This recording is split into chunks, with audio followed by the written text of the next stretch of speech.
So in this lecture, we're continuing in section 7.2, where we'll be talking about group rings. Last time, we looked in 7.2 at polynomial rings and matrix rings. So this will finish up our third family of examples of rings. So group rings arise in representation theory, and they're also studied in a branch of mathematics known as algebraic K-theory.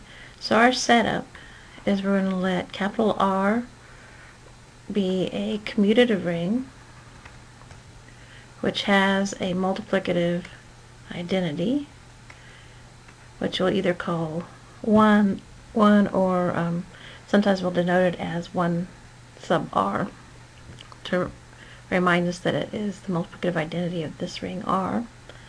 And we're going to let capital G represent some finite group. And remember, a group has one operation, and so this operation in our group, we're going to write it multiplicatively. So our operation is written multiplicatively, so like a product. Then our group ring is putting these together. So we're going to have a group ring, and the way it is named is you give the name of the ring, R, and then the name of the group, which in general we're going to use a G. And we take and we multiply together a sub I that's going to be from out of R. Actually, it's written as a product, but it's in front of a G sub I, which is out of our group G.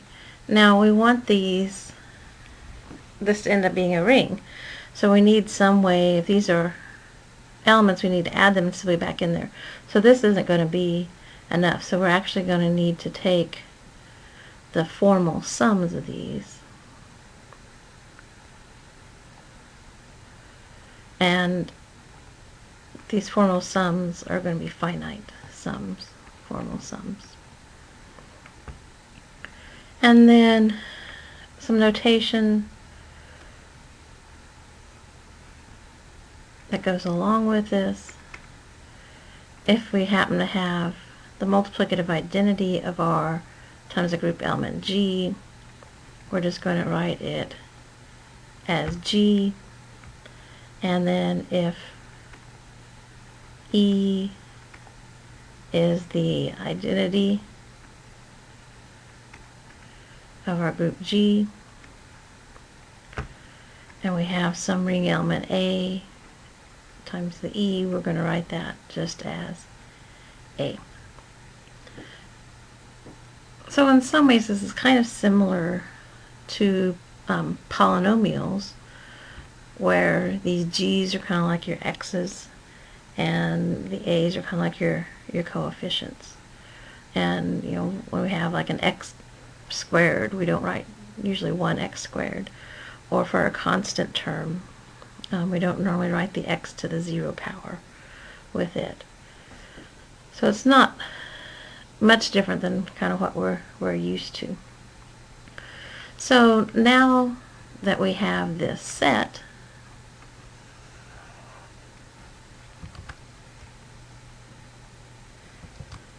then we want to form it into a ring.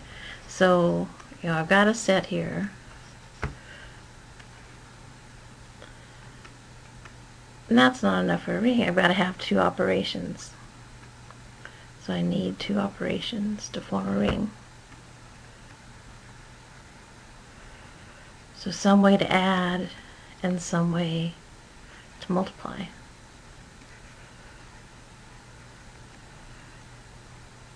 And I'd already mentioned, you know, polynomials, so it's going to be kind of similar to that.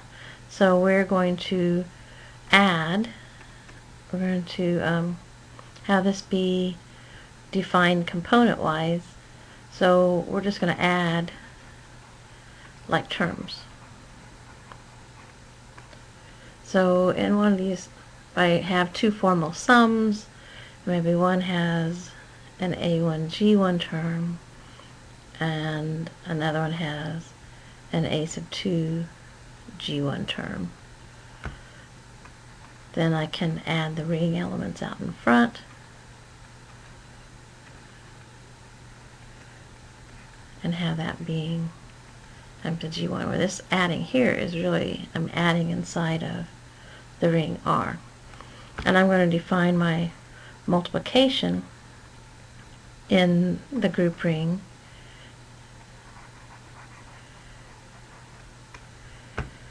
if I have an A G sub I times a B G sub J, that's a J,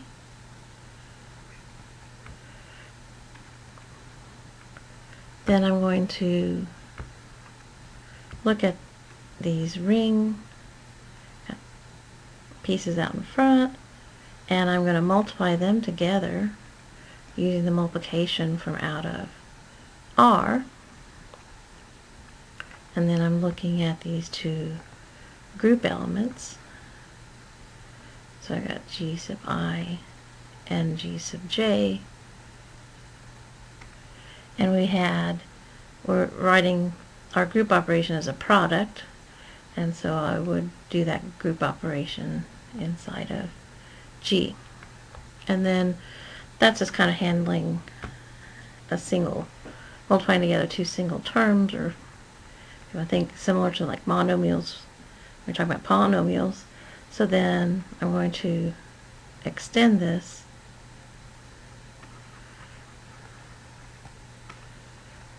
by the distributive laws in order to be able to multiply together two formal sums. So you can go through all the steps in the definition of a ring and verify that this set with this way of adding, by adding like terms, and with multiplication defined in this way, actually gives us a ring. Okay. So how is this related to the ring and the group? So it turns out that the group ring RG is going to be commutative if and only if R is a commutative ring and G is an abelian group.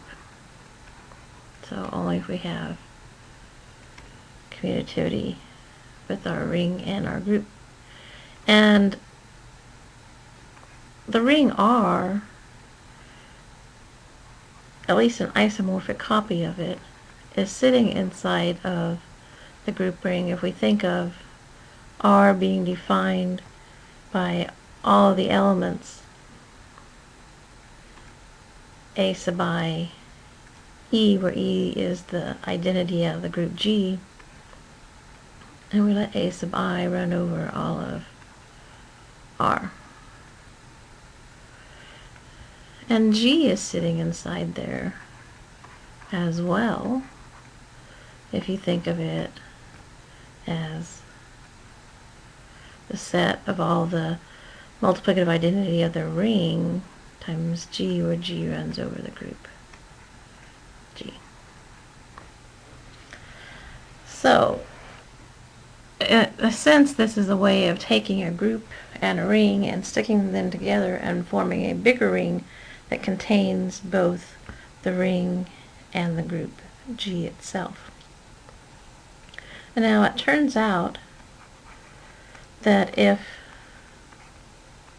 our group G is finite,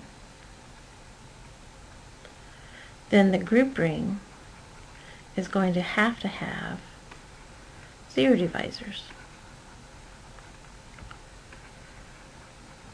So let's see that. So let's let G be some, little g be some element of our group G that's not the identity, with the order of this element equal to m. So remember the definition of an order of a group element. That means G to the m is equal to the identity. Now look what happens if I take in the group ring the formal sum 1 plus the additive identity of G times 1 plus G up through G to the m minus 1. So we use the distributive laws, and we're going to get 1. This is really like 1 times e, and so that times 1 times e is going to give me 1 squared e squared, which is going to be 1, and then take it times g, which is like 1 times g, so we get 1 times 1 is a 1, and then the e times g is a g, and so on. So when taking this 1 times everything, I just get everything back. It's the multiplicative identity of my group ring.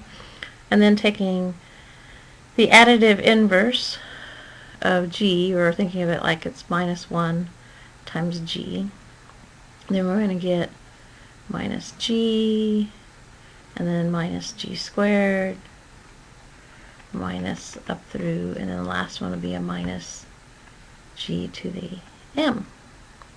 And this is really a telescoping sum. See, I've got a plus G here and a minus G, which would add up to a 0G, which is going to be the additive identity in the group ring, and then we'd have a plus G squared and a minus G squared, and so on. And there would be a plus G to the m minus 1, and right before the minus G to the m there would have been a plus G to the m minus 1. So we end up with 1 minus G to the m. But remember, G to the m was e. The order of G was m. So this is 1 minus e. But 1 is really shorthand for 1 times e, and then this e is really, when there's nothing in front of it, there's really a 1 there, so minus 1 times e. So I've got the same element with its additive inverse added together, so we get 0.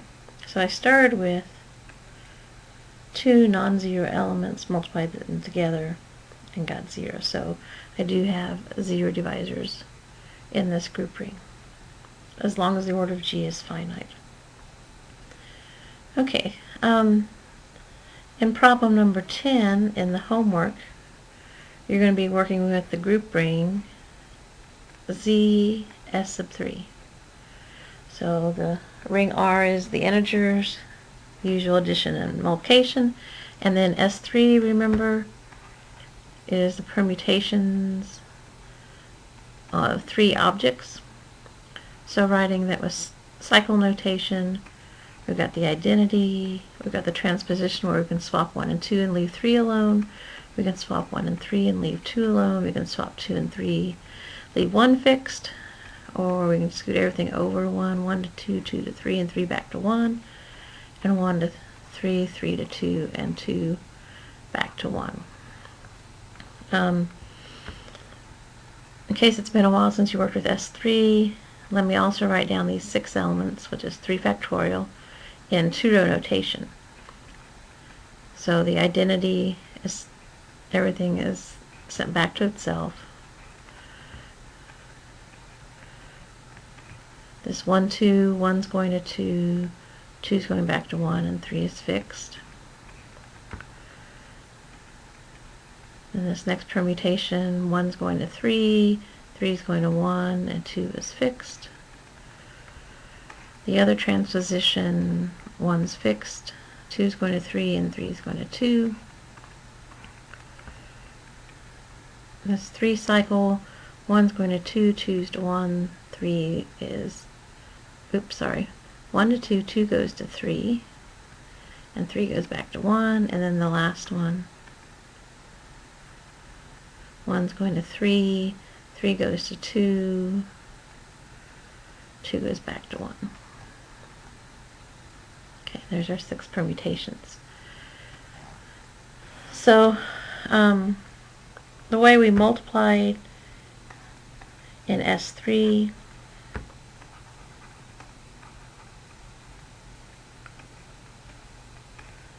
so say I have 3 cycle 1, 2, 3 times 1, 2. We're doing it going from right to left. So if I think about starting with 1, this first permutation sends 1 to 2. Now that I'm at 2, I apply the next permutation, 2 goes to 3. Now I'm looking at 3. This first permutation fixes 3, and the next one sends 3 back to 1. So 3 goes back to 1. And just to double check, 2 should be fixed. So 2 is going to 1, 1's going back to 2. So 2 ended up back to itself. Now, what happened? Why am I making a big deal about going right to left? What if we switch the order here? So if I start with 1, 1 goes to 2, 2 is back to 1, so 1 is fixed.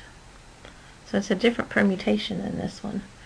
And if I start with 2, 2 goes to 3, 3 is fixed, 3 goes to 1, 1 goes to 2, so 3 went back to 2, so we closed up. So remember, and this is an example, these were not the same if I switch the order. So S3 is a non-abelian group. So when you're doing the homework on number 10, you need to be careful because you're going to be working in a non-abelian group. So when you're looking at this group ring ZS3, you're going to be looking at the set of formal sums, where you got an integer, say n, times one of these permutations. So n is coming from the integers, and this g is coming from S3. So some examples, you might have something like 2 times the permutation 1, 2, 3, plus 3 times the permutation 1, 2, minus 5 times the permutation 1, 3. Or maybe you have 1, 3, 2, and if you don't write it down, that means there's a 1 there, plus 4, 1, 2, plus 5, 2, 3, minus 3, 1, 3. So for practice, let's just take these two elements from out of our group ring and let's add them. So remember, the addition is defined in our group ring by adding like terms. So this is the only term with a 1, 3, 2. So I get 1, 3, 2 times a 1. You can write the 1 there if you want, or you don't need to.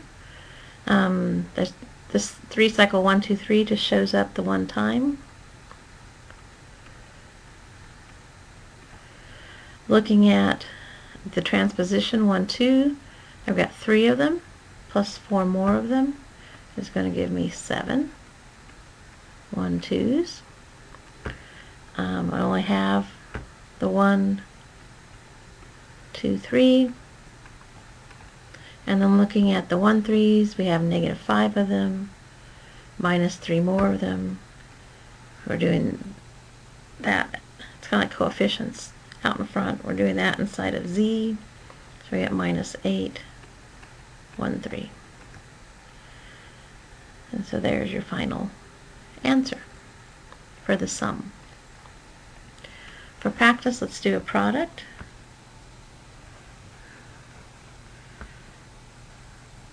So let's take maybe, let's do a single term one, 2, 1, 2.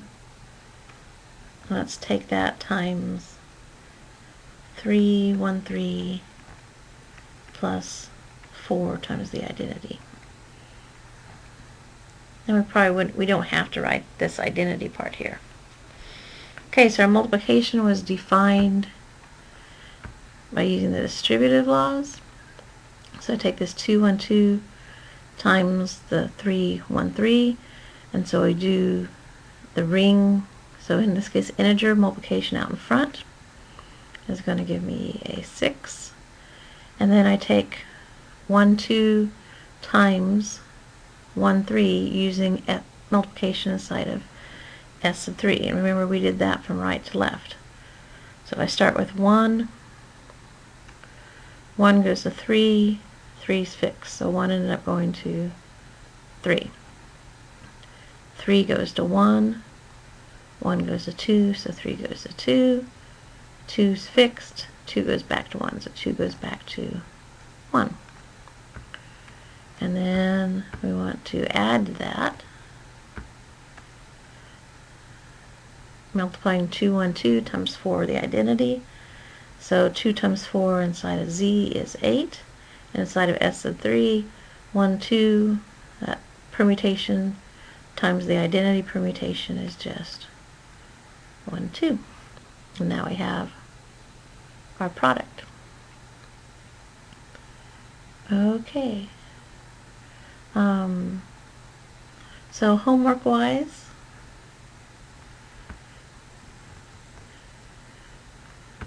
number 1 dealt with polynomials, and so I talked about that last lecture.